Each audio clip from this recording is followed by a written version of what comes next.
Have you ever woken up one morning and realized you were nothing but an ATM to the people you loved the most? I did. And the day I finally said no, it changed everything. If you think your family would never betray you for money, you need to hear my story to the very end. If this made you pause and think about your own life, don't scroll away. Hit subscribe right now so you never miss the next story that could open your eyes. Leave a comment below and tell me, have you ever felt used by someone you trusted? And please share this video with a friend who needs to know they're not alone. I'm Helen Thompson, and I'm 72 years old. I've spent more decades than I can count trying to convince myself that sacrifice was the same thing as love. You'd think after all these years, I'd be used to the way my living room looks, piles of invoices and statements spilling across every surface. But sometimes, when I walk in from the kitchen, it still takes my breath away. Not because of the mess. No, because each paper is proof of how I kept giving pieces of myself away. There's the invoice for the new roof, $12,000. I'd written that check without a second thought when Ethan told me they were worried about leaks over Lily's bedroom. "Mom, it's just until we can pay you back," he'd promised, avoiding my eyes. That was 3 years ago, and no one ever mentioned repayment again.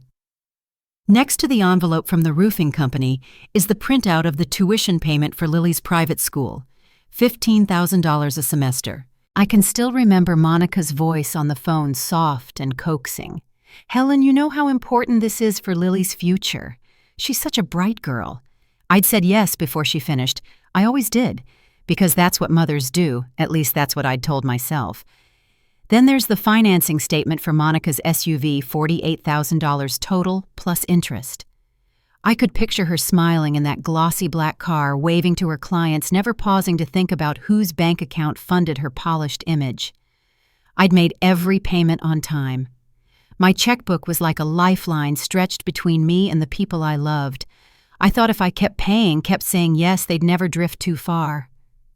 Maybe I was scared that if I stopped, I'd find out they weren't really connected to me at all, just tethered to my money.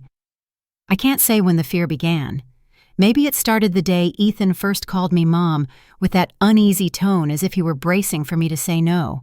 Maybe it started when Monica began referring to me as our safety net whenever she thought I couldn't hear.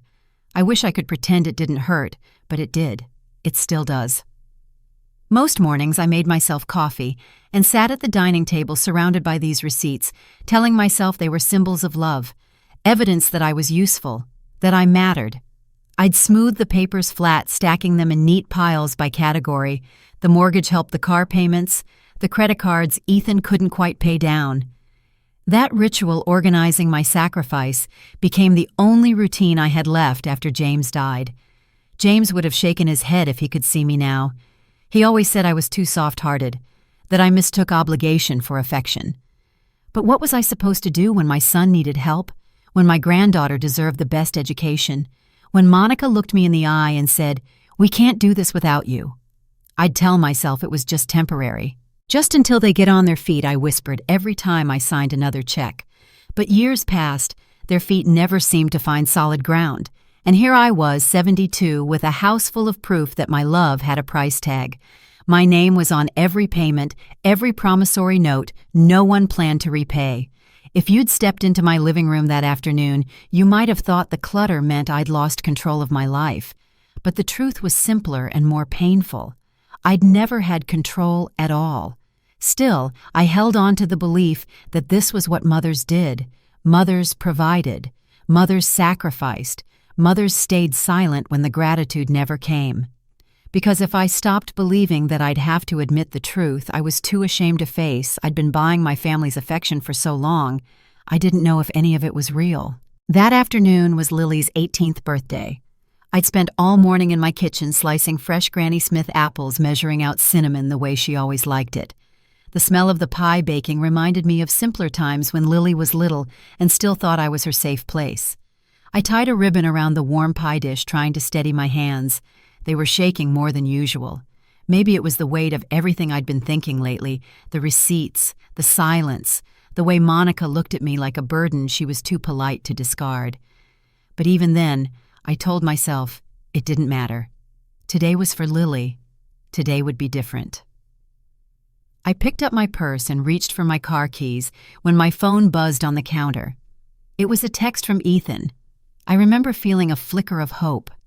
Maybe he was calling to ask if I needed a ride or to thank me for all the times I'd helped them stay afloat. Instead, it was just one sentence. "Mom, don't come over. The party is private. We'll invite you another time." My chest clenched so tight I thought my heart might stop. I read the words again, hoping I'd misunderstood. But they were perfectly clear. I wasn't welcome, not even for a slice of cake, not even after everything I'd given. I set the phone down on the counter so carefully, as if dropping it might shatter what little dignity I had left. The pie was still warm steam rising in delicate ribbons that made my eyes sting. For a moment I just stood there staring at the phone, my mind blank. Then the first thought crashed in. They didn't even call. They sent a text. All those years of paying their bills, signing the checks, holding my tongue when Monica complained about how old-fashioned I was, it all added up to this moment. A single dismissive text, a line in the sand I hadn't known they were drawing. I tried to call Ethan. My thumb hovered over his name, and 100 memories flashed across my mind the first time I held him in the hospital the Christmas mornings when he'd hug me without being asked, the day he called to say he couldn't afford Lily's tuition. I'd answered every call, every single one. But this time he didn't pick up. I called again. Nothing. No voicemail, no apology, just silence. I pressed the back of my hand to my mouth to keep from making a sound. It was like someone had reached inside my chest and torn something loose. I felt small in my own kitchen, like I was disappearing inch by inch. I sank into the nearest chair and set the pie in my lap. It felt heavier than it should have. My hands shook as I traced the edge of the dish. They didn't even want my pie, I thought. Something so ordinary, so harmless, and still too much of me for them to bear. Tears slid down my cheeks before I realized I was crying. I told myself to stop, to be rational, to remember that families have conflicts. But deep down, I knew this wasn't a misunderstanding. It was a choice. I'd been erased. Somewhere in the distance, a car door slammed. Probably neighbors arriving for their own celebrations. Normal families. Families who wouldn't lock out their mother over nothing. I wiped my face and took a deep breath that didn't feel steady. My phone lay face up on the counter, the screen still glowing with that message. That single line might as well have been carved in stone. I thought about all the birthdays I'd paid for the tuition bills I'd covered, the groceries I'd stocked, when Ethan was between jobs. The memories pressed down on me like a weight. I wanted to believe love had been at the heart of it all. But sitting there, I couldn't shake the sickening thought that maybe love had never been enough to keep me in their lives. Maybe love had never been the point at all. I lifted the pie and carried it back to the kitchen, each step heavier than the last. I set it on the stove, untied the ribbon, and tried to catch my breath. My heart was still racing. My mind was still screaming questions I didn't have answers for. But one thing was certain, this was the moment everything changed. The moment I stopped pretending my sacrifices were invisible. The moment I understood with terrible clarity that I had traded too much of myself for the illusion of belonging, and now all I had left was the truth. I sat there for I don't know how long staring at that text until the screen dimmed and went black. My hands felt cold, my heart drumming so hard I thought it might bruise my ribs. I tried Ethan again once, twice each time, hoping he'd pick up and tell me it was all a mistake, but the calls went straight to voicemail, not even the courtesy of a real voice to soften the blow. I set the phone down with a hollow click and wiped my palms on my skirt. My mind was racing in circles, but one thought kept rising to the surface like a splinter I couldn't dig out. I'm only worth as much as my money. A dull, fierce anger started to replace the ache in my chest. I stood up too fast, my knees protesting, as I crossed the living room to the big oak cabinet by the window. My late husband James built that cabinet when Ethan was in diapers. Back then, it was for storing photo albums and birthday cards. Now, it was nothing but a graveyard for every promise I'd ever made to rescue my son from his own mistakes. I opened the cabinet doors, and the folders stared back at me. So many I'd had to label them by year to keep from getting buried. My fingers hesitated on the tab marked 2013-2023. The folder was thick, overstuffed with invoices and receipts. I pulled it out and carried it to the coffee table. My hand trembled as I flipped it open. The first paper on top was an invoice from the roofing company, $12,800 for the repairs Ethan claimed were urgent. I remembered the day he called me, his voice tight with panic. "Mom, the roof is leaking over Lily's room. We can't let her sleep under a tarp."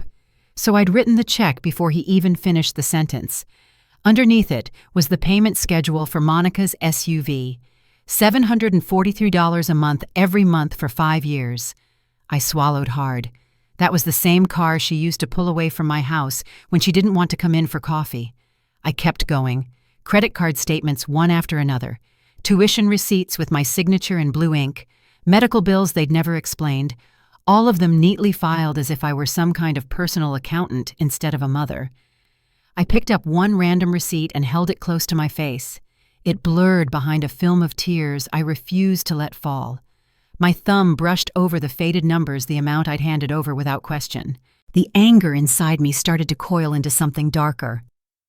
147 payments, 147 times I'd told myself, this will be the last time. 147 times I'd swallowed my pride and signed my name because I thought love meant never saying no. My voice broke in the silence as I whispered, "Did I buy your affection? Is that all this ever was?" It felt like a confession, the truth I'd spent a decade pretending not to see. My own son had let me carry the weight of his life without ever wondering what it cost me. Monica never hesitated to ask for more. And every time I'd been so eager to prove I was useful, I couldn't see how I was being used. I pressed my palm to my chest, trying to steady the thud of my heart. In that moment, the house felt like a museum of every sacrifice I'd made. But none of it had bought me a seat at my granddaughter's birthday table. I set the folder down and wiped my cheeks with the heel of my hand. My shoulders felt heavier than they ever had. There was no going back. No amount of checks or careful accounting was ever going to make them see me as anything but a convenience. I stood bracing myself on the edge of the coffee table and looked around the room. The receipts were everywhere, scattered across the cushions, stacked on the shelves, tucked into drawers I hadn't opened in years. Each one felt like a brick in the prison I'd built for myself. And finally, I let myself feel it, not just sadness, but the raw betrayal. The shame of realizing that all this time I hadn't been loved unconditionally. I'd been tolerated, indulged, and kept around as long as the money kept flowing. As I stared at that folder, the last thread of my denial snapped. This wasn't love. It had never been love. And for the first time in years, I knew I couldn't pretend otherwise. My fingers were still trembling when I closed the folder and set it aside. The living room looked like a battlefield littered with receipts instead of bullets.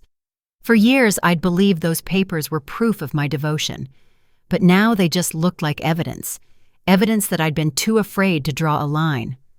I stood up, and for a moment, I just listened to my own breathing.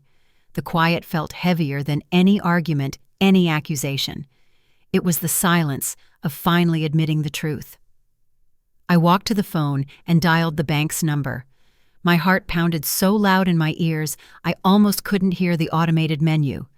But when a young man picked up and said, "Thank you for calling First National. How can I help you?" My voice came out clear, steadier than I expected. "I want to freeze every automatic transfer on my accounts," I said. There was a pause. "Ma'am, do you mean all of them?" "All of them." "Yes," I said, effective immediately. He started listing them off: tuition payments, car loans, credit card consolidations. Each item felt like a string snapping loose from around my throat. "Are you sure you'd like to proceed?" he asked carefully. I closed my eyes and thought about that text message about all the birthdays and holidays I'd paid for, but never truly shared. About the way Monica looked at me like she was sizing up a purse she meant to empty. I'm sure I said. When I hung up, my hand was still shaking, but in a strange way it felt almost clean, like I'd scrubbed off something I didn't even know was clinging to me. I wasn't finished. Not yet. I picked up the phone again and scrolled to the number saved under Gardner Thomas, attorney at law. Mr. Gardner had helped James and me draft our will decades ago, back when Ethan was still a boy and I believed families stuck together no matter what. He answered on the second ring. "Mrs. Thompson, it's been a while." "Thomas," I said, my voice low but unwavering. "I need to schedule an appointment first thing tomorrow." There was a pause. Of course. May I ask what this is about?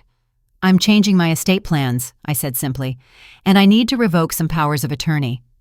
Another silence. Then his voice turned gentle. I'll block off my morning. Come in at 9. I thanked him and hung up before my courage could waver. For a second, I just stood in the center of the room, feeling the adrenaline in my veins. It wasn't fear anymore. It was something sharper resolve.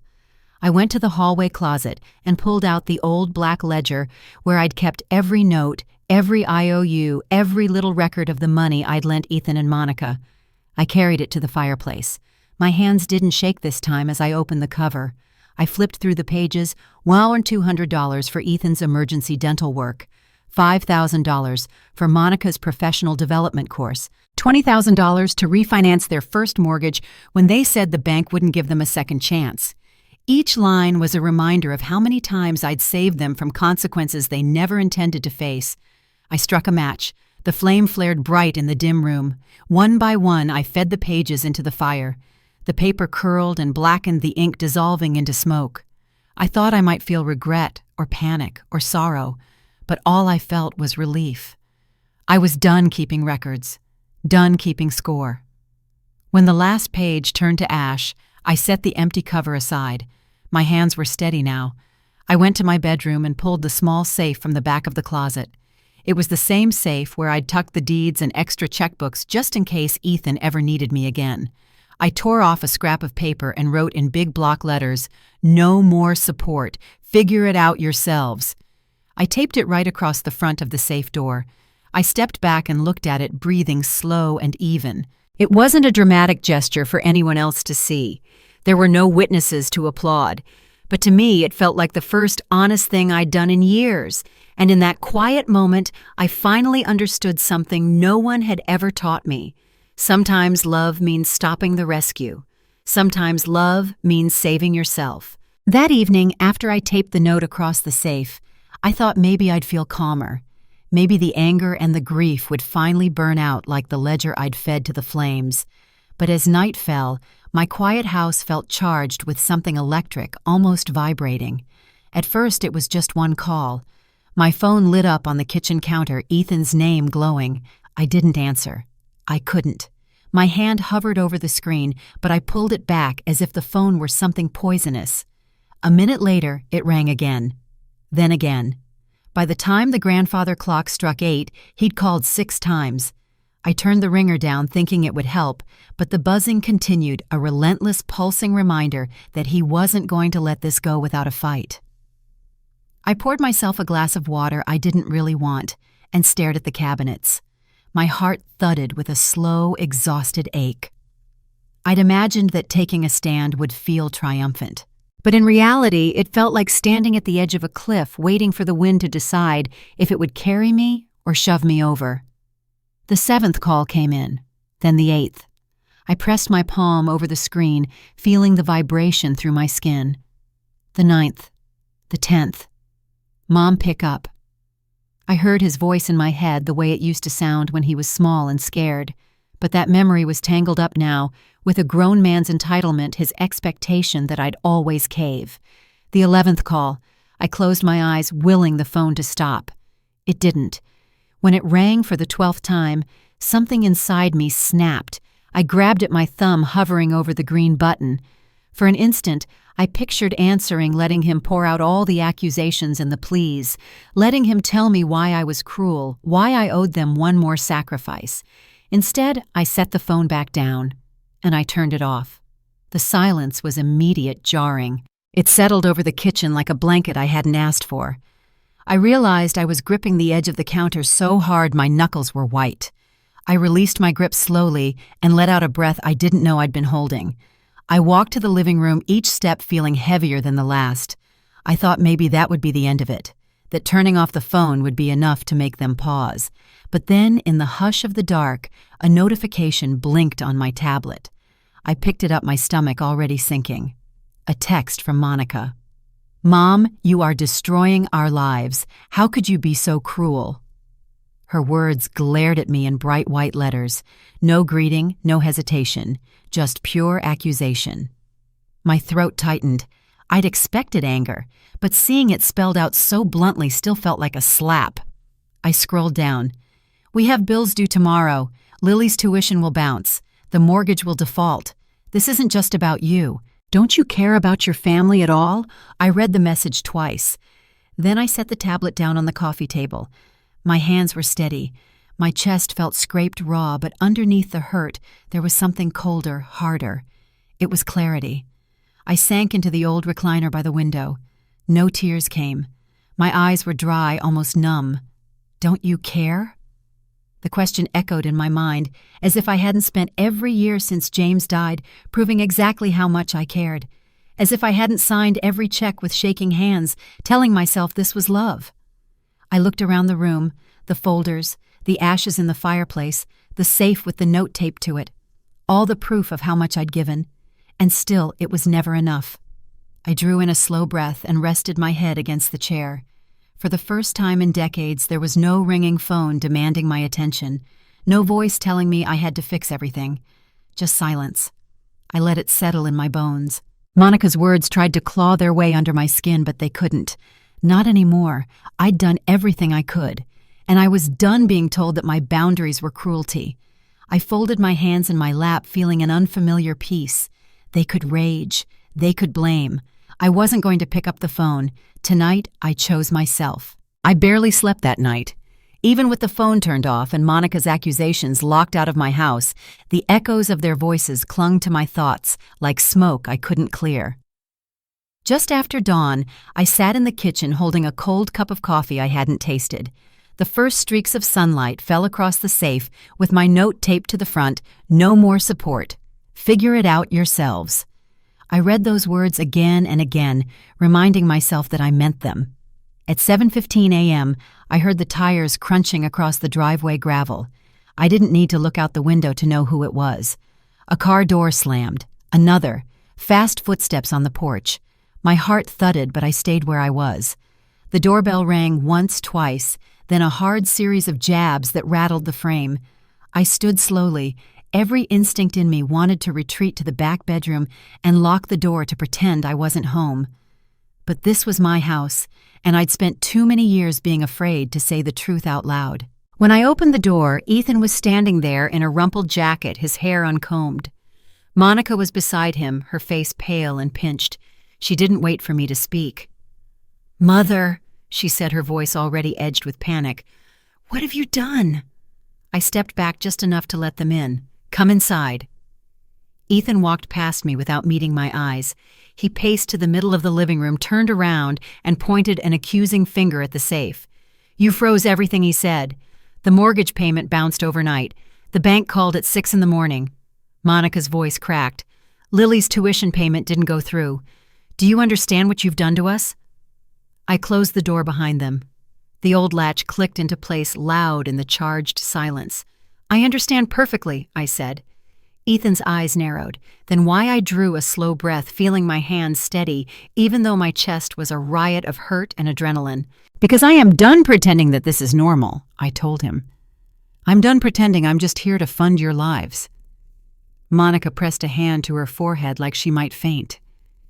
"We needed time," she said, her voice rising. "You could have warned us I did," I said, cutting her off. "I warned you for years. Every time you called and asked for more, every time you said you'd pay me back, every time you promised things would change. But nothing ever did." Ethan's mouth opened like he was about to argue, but I held up a hand.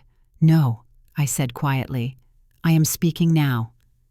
I looked at them both, my son who used to run to me when he scraped his knees, and the woman he'd let turn me into a walking checkbook. "You think I'm destroying this family?" I said, voice trembling with the force of the truth. "But you destroyed it the moment you decided my worth began and ended with how much I could give you." Monica's eyes shone wet, but there was no softness in them, only fear. Fear of losing comfort, fear of being told no. "Do you think this is easy for me?" I demanded. "Do you think I enjoyed waking up every morning knowing the only reason you called was because you needed something?" Ethan swallowed. "Mom, we were counting on you. And that's exactly the problem," I whispered. "You were always counting on me to sacrifice everything. You never counted on yourselves." Monica shook her head. her voice breaking. "You can't do this. Lily, she needs stability. We all do." I looked at her square in the eye. Lily deserves better than this example. She deserves to know that love isn't the same as dependency. Monica's tears spilled over, but even then her gaze darted back to the safe like she couldn't help calculating how to open it again. I felt something in me harden, not bitterness, but certainty. "You two will figure this out," I said. "You will make a plan, and you will stand on your own feet, because I won't fund this cycle one more day." Ethan's shoulders sagged. He looked so tired, so defeated, that for one brief second my heart almost cracked open again. But I didn't let it. Because I was tired, too tired of feeling like my only value was measured in dollars. "You think I'm cruel?" I said quietly. "But I'm finally treating myself like a person who matters." Monica wiped her cheeks, voice sharp. "This is unforgivable." I held her gaze. Maybe so, but it's also necessary. And for the first time in years, I didn't look away. The moment Ethan and Monica left my house, slamming the door so hard the picture frames rattled, I stood in the hallway without moving. I listened to the echo fade. My heart was beating steady, not frantic, and I knew I'd crossed the point of no return. I didn't cry. Not this time. Instead, I picked up the phone and called Mr. Gardner's office. My voice didn't shake when I told his assistant I needed to come in immediately. She offered me an appointment that afternoon. I accepted without hesitating. By noon, I was sitting in Mr. Gardner's paneled office, the same one where James and I had signed our first wills 40 years ago. Back then, we'd been so sure we were building a legacy, that our sacrifices would keep our family safe and close. I looked across the polished desk at Thomas Gardner. He was older now, too, with more gray at his temples and deeper lines around his eyes. But he still had that calm, watchful expression that made it easier to speak hard truths. "Mrs. Thompson," he said gently, "what brings you in today?" I took a deep breath, steadying my voice. "I'm ready to change everything." He tilted his head. "Everything?" "Yes," I said. "My will, my trust, all of it." He didn't interrupt. He just opened his ledger and waited while I explained. I told him about the years of loans, the endless favors, the constant demands that never came with gratitude, about the text messages that stung worse than any wound. I didn't spare myself the shame of admitting how long I'd allowed it. When I finished, the room was quiet. Thomas cleared his throat. "And what would you like to do?" I didn't have to think. For once, I knew exactly what I wanted. 60% of my estate, I said, will go into a scholarship fund for Lily. She shouldn't suffer for her parents' mistakes. He nodded, jotting a note. 30%. I continued, my voice growing stronger with each word, will go to the Maplewood Community Center. They've done more good for this town than I ever could. His pen paused. And the remainder I swallowed. This was the part I knew would break whatever fragile bridge still remained with Ethan and Monica. But it had to be said. Nothing, I told him firmly. Ethan and Monica will receive nothing. Thomas looked up, meeting my gaze with the kind of quiet respect you can't buy. "That's an unusual choice," he said carefully. I held his eyes without flinching. "No, it's the only choice. I won't reward people who see me as nothing but a wallet." He closed his folder and leaned back, studying me like he was seeing someone new. "Mrs. Thompson, Helen, in all my years I've watched people twice your age and half your age struggle to take this step. Most never do." My hands were folded in my lap, but I felt something lift off my shoulders, a weight I hadn't realized was crushing me. He gave me a long, measured look. "You've shown more courage today than most people ever manage. Are you sure you want to proceed?" "I'm sure," I said. My voice didn't quiver. He began preparing the documents right away. I watched him slide the forms across the desk. The air felt different, lighter, sharper. I picked up the pen, my fingers steady. Each signature felt like a small liberation, one stroke after another erasing decades of guilt and replacing it with something cleaner, self-respect. When I finished, Thomas gathered the papers and tucked them into a folder. He didn't look sad for me. He looked proud. He closed the file with a soft click and set it between us. "You have no idea how rare this is," he said. "Most people spend their whole lives wondering if they have the right to stop being taken for granted." I looked out the window. The afternoon sun was bright on Main Street, and I realized I was seeing it with clear eyes for the first time in years. I spent too long pretending that love meant sacrifice without limits, I said quietly. But I'm done with that. Thomas nodded, sliding the folder into his briefcase. If anyone questions your decision, you send them to me. I will, I said. As I stood to leave, he walked me to the door. His hand rested on my shoulder, solid and warm. You've done something important today, he said. Not just for yourself, but for anyone who's ever believed they had to give everything away to be loved. I stepped out onto the sidewalk, my heart steady and my conscience clear. I knew there would be fallout. Rage, tears, accusations. But I also knew this. I had finally chosen myself. That evening I came home to a house so quiet it felt like it had been waiting all day to swallow me up. I set my purse on the hallway table, the folder of signed documents still inside, and I stood there with my hand resting on it. For a moment, all the strength I'd felt in Mr. Gardner's office flickered. I'd thought about this moment for years, the day I'd finally say no, the day I'd choose my own peace over everyone else's expectations. But I never imagined how hollow the house would sound after I did it. I walked into the kitchen, flipped the light on, and filled the kettle with water just to give my hands something to do. The note on the safe was still there, exactly where I'd left it. No more support. Figure it out yourselves.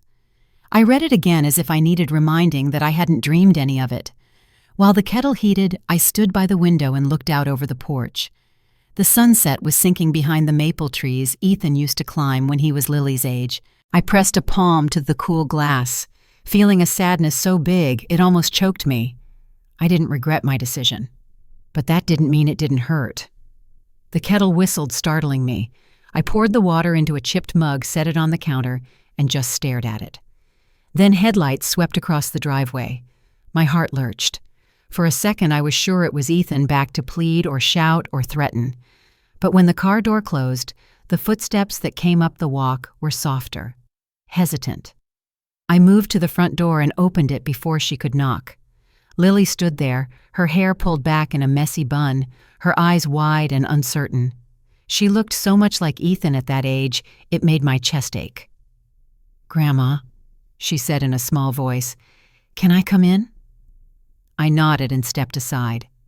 She slipped past me carrying nothing but a canvas tote bag slung over one shoulder. I closed the door gently behind her. For a moment, neither of us spoke.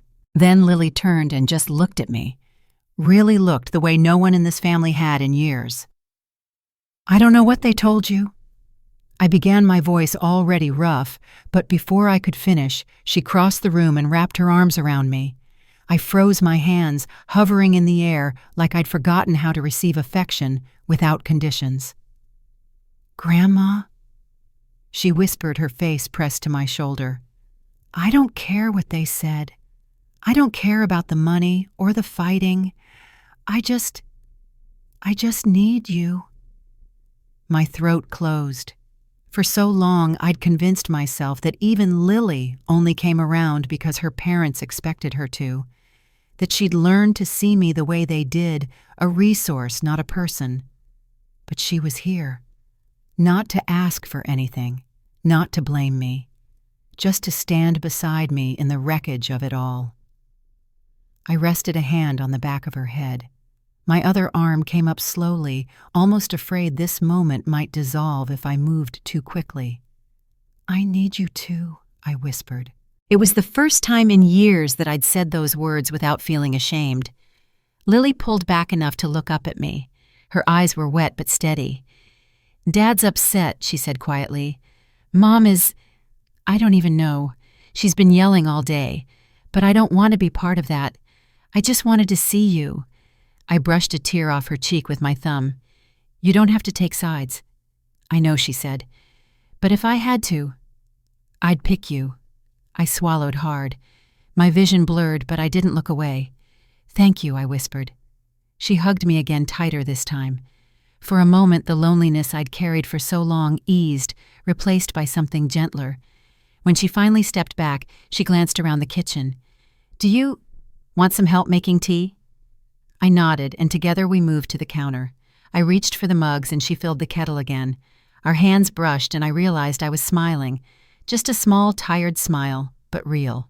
As the water heated, I knew that this moment was worth every hard choice, because for the first time in my life, I was learning what love looked like when it wasn't tangled up in obligation. It looked like Lily standing in my kitchen asking for nothing but a place to belong. A month later, I stood on the deck of a ferry bound for the Oregon coast, the cold wind lifting my hair and tugging at the collar of my jacket. I gripped the railing and let the salt air fill my lungs sharper and cleaner than anything I'd breathed in years.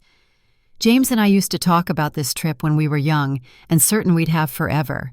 We'd planned to rent a little cabin overlooking the water, drink strong coffee on the porch, and watch the waves crash against the rocks.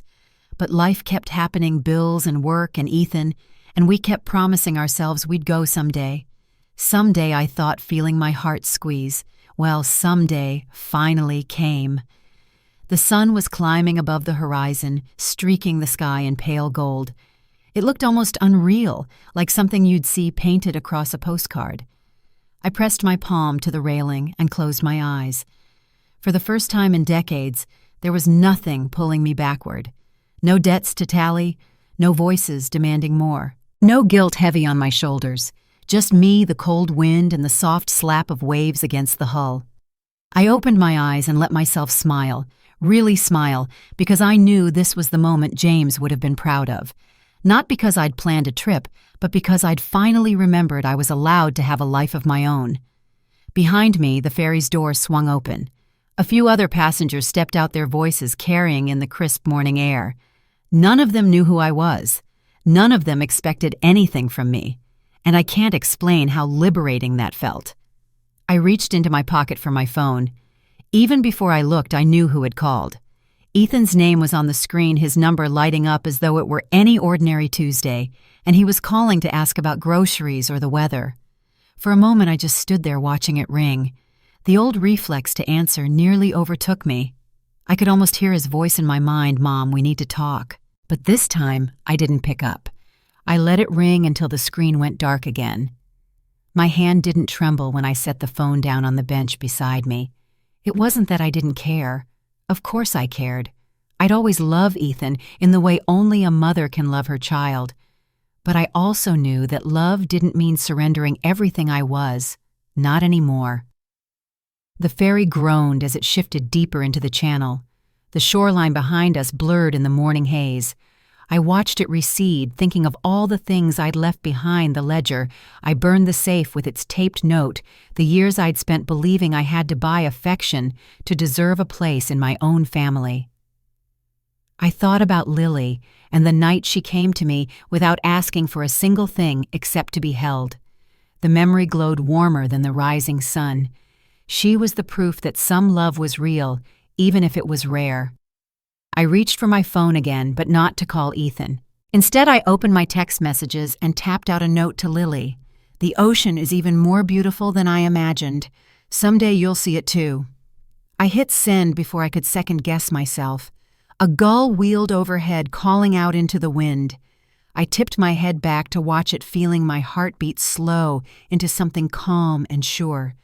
All my life, I'd been so afraid of what would happen if I finally said no. Afraid I'd end up alone and empty, but standing there on that deck, watching the open water stretch out in every direction, I realized something that brought tears to my eyes. I wasn't empty. I was free. When the phone lit up again, Ethan's number insistent, I didn't even feel tempted. I placed it face down on the bench and turned back to the railing. The wind picked up, carrying away the last whispers of doubt. I closed my eyes and let it fill me up. It was time to live the life I'd put off for everyone else. Time to belong to myself. And as the ferry carried me toward that little cabin James and I never reached together, I knew I was finally, truly home. I spent most of my life believing that loving someone meant giving them everything I had, my time, my energy, my savings. I thought sacrifice was the price of belonging. But standing on that ferry deck watching the coastline fade, I finally understood a truth I wish I'd learned sooner. Real love doesn't require you to disappear. It's not selfish to set boundaries. It's not cruel to say enough. When you give endlessly without respect or gratitude in return, you are not building a family, you are enabling dependence and resentment. If you're listening to my story and recognizing yourself in my mistakes, please remember this. You deserve to be valued for who you are, not for what you can provide. You deserve peace. You deserve to be free. Don't wait until you're 72 to claim your own life. If this message speaks to you, I'd love to hear your thoughts. Share your experience in the comments below. And don't forget to subscribe to this channel for more true stories that might just inspire you to put yourself first.